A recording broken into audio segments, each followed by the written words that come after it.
ATM போயிட்டுருக்கோம். Couple சேட்டை தாங்க முடியல. சரி விடுங்க, யாரோ ஏதோ பண்ணிட்டு போகிறாங்க, நமக்கு என்ன.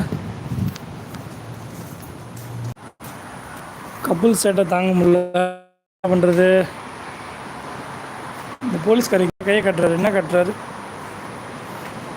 Keeping your neighbourhood safe.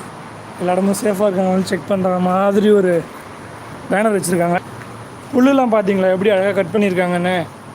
So இதுக்குன்னு தனியாக ஒரு வேலை இருக்கும், கிராஸ் கட்டிங்னு சொல்லுவாங்க. சிங்கப்பூரில் புல் வெட்டுற வேலைன்னு சொல்லுவாங்க. என்கிட்டையும் சொல்லியிருக்காங்க, நானும் கேள்விப்பட்டிருக்கேன். என்ன வேலைன்னா இதுதான் அந்த வேலை. இந்த செடியெல்லாம் அப்படி அழகாக நம்ம வெட்டி வைக்கிறது. இந்த வேலை ரொம்ப கஷ்டமாக இருக்கும். அந்த மிஷின் செம வெயிட்டாக இருக்கும். அந்த மிஷினை தூக்கிக்கிட்டு அப்படியே கட் பண்ணுற மாதிரி இருக்கும். நம்ம ஊரில் மவுண்டியத்து கொத்துற மாதிரி இங்கே கிடையாது. ஒரு மிஷினை வந்து தூக்கிட்டு இதில் பார்த்தோன்னா அந்த சமமாக இருக்கும். நைட்டில் ஒன்றும் தெரிலன்னு நினைக்கிறேன். சரி, ஓகே. ஹரிராயா, ரம்ஜான் முடிஞ்சதில்ல, ஹரிராயான்னு சொல்லுவாங்க அந்த ஃபங்க்ஷன் இங்கே. ஸோ அதுக்கான பேனர் தான் அது. நம்ம ஏடிஎம் போக போகிறோம். தேக்கா மாலுக்கு சைடில் தான் நம்ம இருக்கிறோம். இப்போது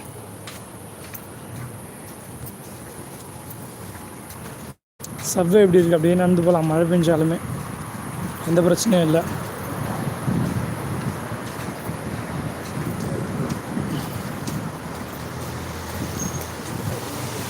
நைட் டைமில் எதாவது கழுவி விடுவாங்க. ஸோ அதை கழுவிட்டு இருக்காங்க போல்.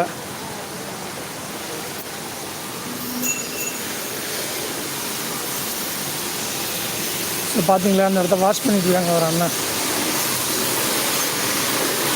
So ATM